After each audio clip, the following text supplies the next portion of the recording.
Assalamualaikum warahmatullahi wabarakatuh. Hari ini adalah pertemuan terakhir mata kuliah kewirausahaan, yaitu bab yang terakhir.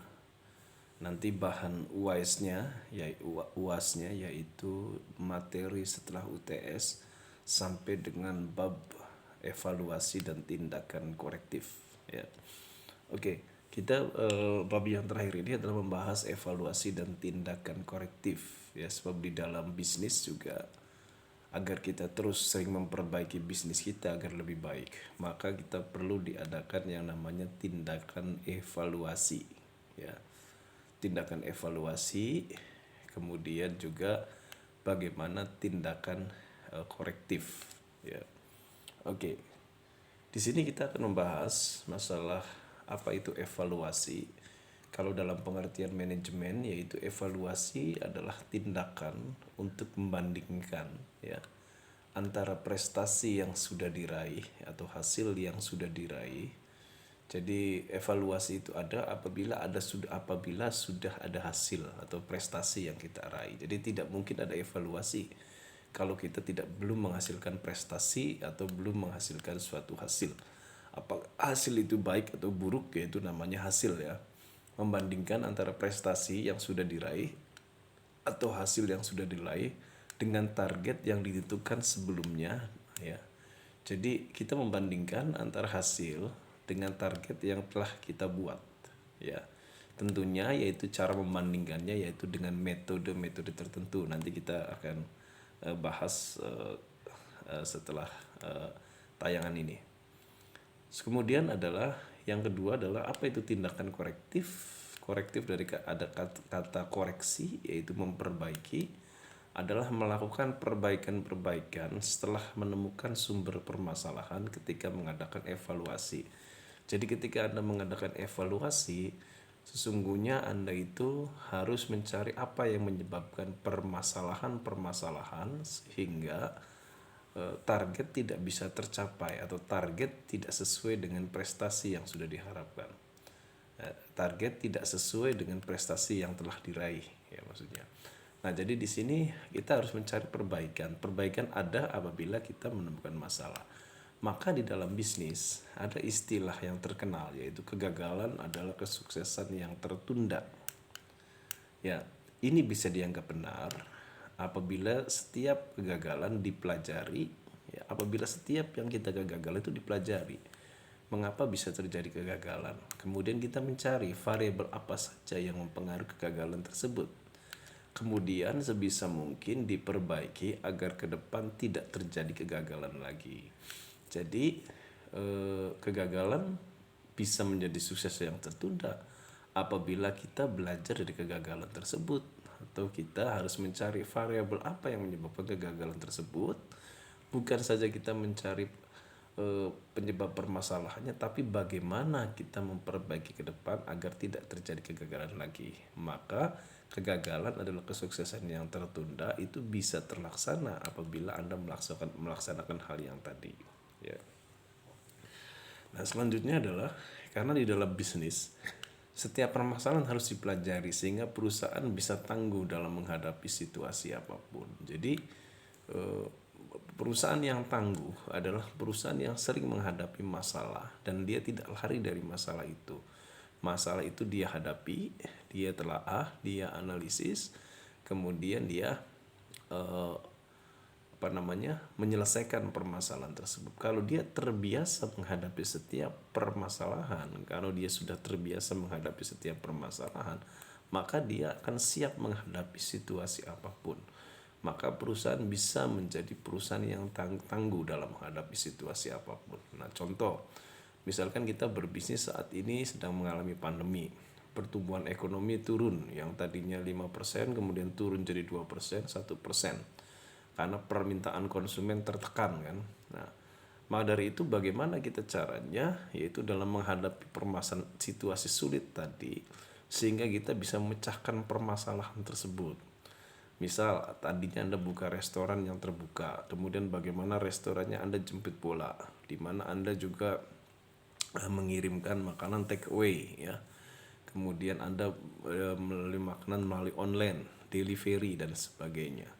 Ya memang ada sedikit penurunan, tapi setidaknya bisa bertahan di era pandemi tersebut. Itu adalah contoh ya. Nah, kalau kita lihat di sini, nah, ini bagaimana kita metode atau sistematika evaluasi dan tindakan korektif apabila Anda berbisnis ya. Oke.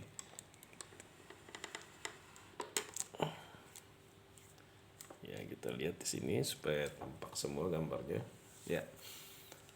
Jadi sebetulnya di dalam bisnis itu kita akan menentukan target dulu. Ya.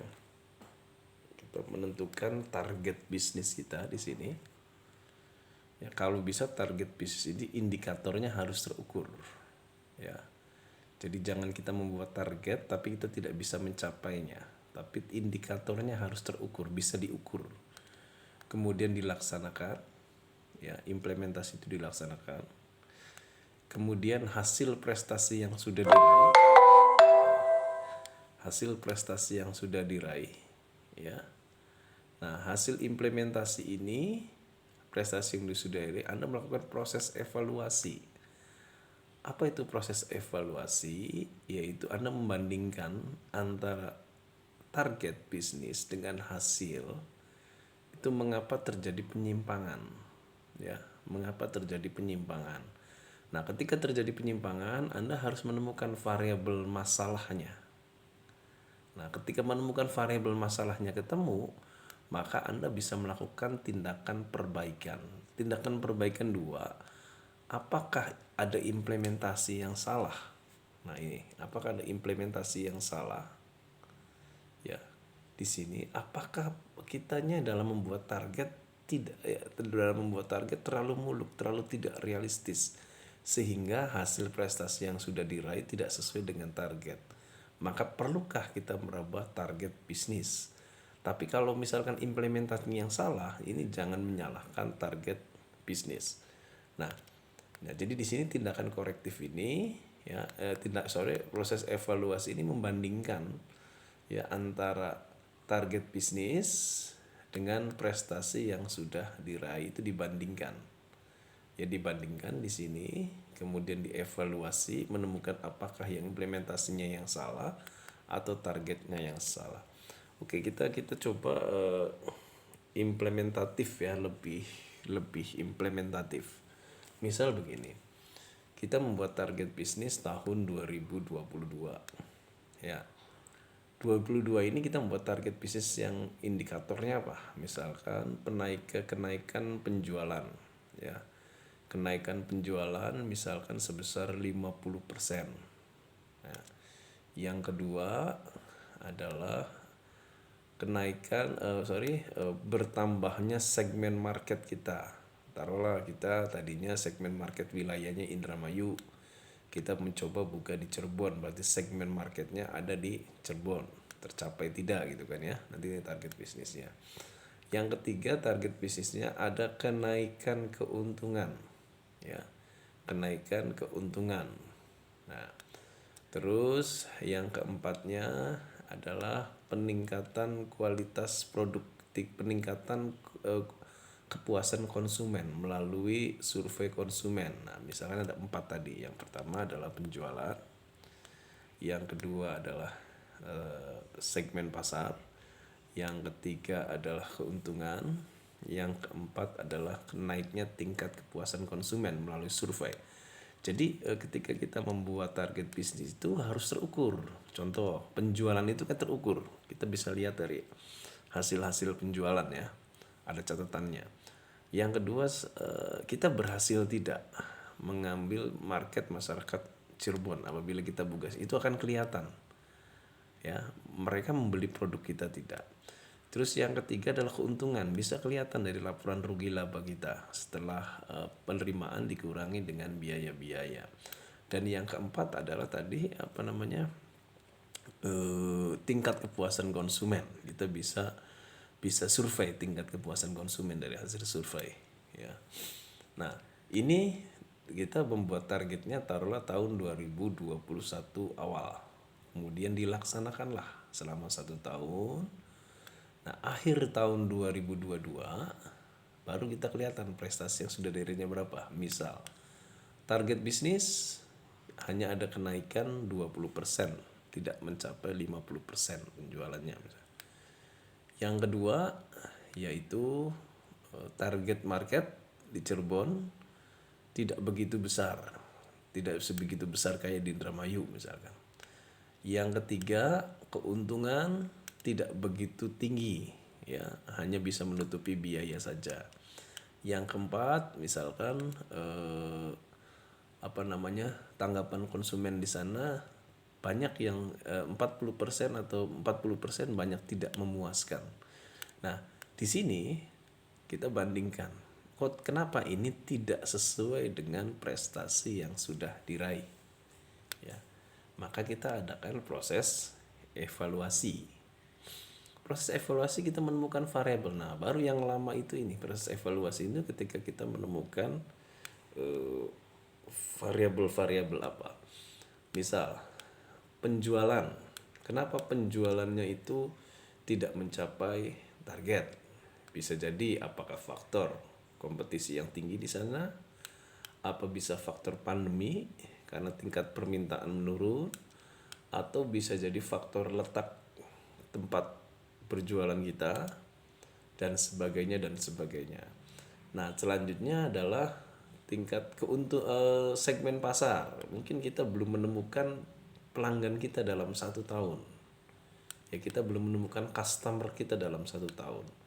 Nah, ini masalahnya. Bagaimana kita menemukan apakah promosinya ditingkatkan dan sebagainya. Ya, nah selanjutnya adalah tingkat kepuasan konsumen. Nah, kita harus teliti mengapa konsumen tidak puas dengan produk-produk kita. Kita harus pelajari apakah pelayanannya yang kurang, apakah kualitas kita kalah dengan pesaing dan sebagainya. Nah, baru kemudian kalau sudah ketemu masalah, kita melakukan tindakan korektif. Misal apa targetnya yang tidak realistis, misalkan bahwa berpikir bahwa pandemi sampai 2002 masih tinggi. Oh ya, berarti kita turunkan saja dulu ininya menjadi 30% misalkan. Kenaikan keuntungannya juga kita turunkan dan sebagainya. Atau bisa jadi kita implementasinya yang salah, kita pelajari. Apakah betul implementasinya betul tidak? Apakah pelayannya kurang memuaskan, ya? Apakah penjualannya kurang begitu agresif? Apakah kita penempatan lokasi yang salah dan sebagainya dan sebagainya. Nah, ini implementasi yang salah. Sehingga kita terus melakukan tindakan korektif. Nah, tindakan korektif ada apabila kita sudah menemukan variabel-variabel masalahnya. Nah, jadi ketika kita memperbaiki, ya, melakukan korektif, bisa jadi kita sudah terjadi perubahan target bisnis.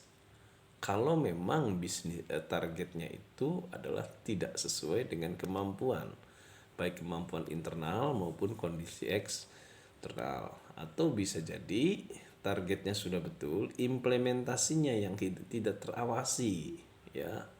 Misalkan kita kurangnya tenaga penjual yang cakap, tenaga penjual yang kurang bisa melayani konsumen dan sebagainya. Nah, ininya, ya. Jadi ini kemudian prestasi yang sudah diraihnya. Nah, jadi di sini kita akan membandingkan, ya, antara ini dengan ini. Intinya dalam evaluasi ini menemukan variabel masalah, kemudian kita akan melakukan perbaikan daripada kesalahan-kesalahan tersebut. Jadi intinya tindakan evaluasi itu apabila bisa dilaksanakan apabila ada target bisnis yang terukur dengan hasil prestasi yang sudah diraih. Jadi intinya Anda kalau membuat target bisnis bukan pesimis, ya, target bisnis itu, tapi disesuaikan dengan kemampuan sumber daya yang kita miliki, ya.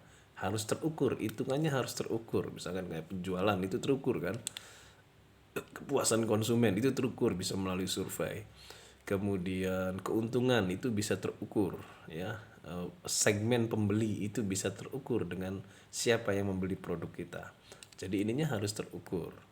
Prestasi yang sudah diraihnya harus terukur berupa dengan angka lagi. Nanti kalau sudah dua-duanya terukur, nanti kita akan mudah mengadakan proses evaluasi. Jadi ini harus by data. Tidak bisa misalkan Anda hanya mendengar dari penjual Anda, apa penjualan hari ini lesu. Anda mendengar dari salah satu konsumen saja, Anda hanya melihat berita-berita saja, itu tidak bisa. Anda harus by data. Sebab keputusan yang baik itu harus berdasarkan informasi yang baik. Informasi adalah data yang sudah diolah dengan baik. Ya, maka itu harus by data ketika kita mengambil keputusan bagaimana kita melakukan evaluasi dan tindakan korektif. Oke, mungkin sampai di sini dulu mata kuliah eh, kewirausahaan. Memang kewirausahaan ini selama kita satu semester memang hanya bersifat teori ya.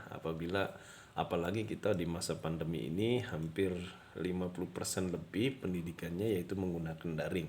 Tapi saya harapkan materi-materi walaupun yang bersifat teoretikal ini bisa diterapkan ketika nanti Anda berwirausaha. Jadi ingatlah yang terpenting adalah ketika kita berwirausaha yaitu harus memiliki jiwa yang kreatif ya. Jiwa yang kreatif, jiwa yang kritis dalam menangani berbagai macam permasalahan, dan juga Anda pandai membuat jaring-jaring koneksivitas atau jaring-jaring relasi untuk bisa menciptakan pasar ya. Nah, itu sebetulnya modal daripada kita berwirausaha, yaitu kreativitas, berpikir kritis, dan kemudian Anda pandai untuk membuat konektivitas jaringan konsumen ya. Baik melalui dunia maya ya maupun dunia non virtual ya. Nah, itu saja, mudah-mudahan dengan mata kuliah kewirausahaan di semester 6 ini bisa menjadi motivasi Anda untuk melakukan bisnis atau kewirausahaan sehingga Anda nanti akan menjadi orang yang mandiri. Bukan saja Anda menjadi seorang pekerja, tetapi Anda bisa merekrut orang lain untuk bekerja pada Anda. Setidaknya berarti Anda punya jasa menciptakan lapangan pekerjaan. Wabillahi taufiq wal hidayah. Wassalamualaikum warahmatullahi wabarakatuh.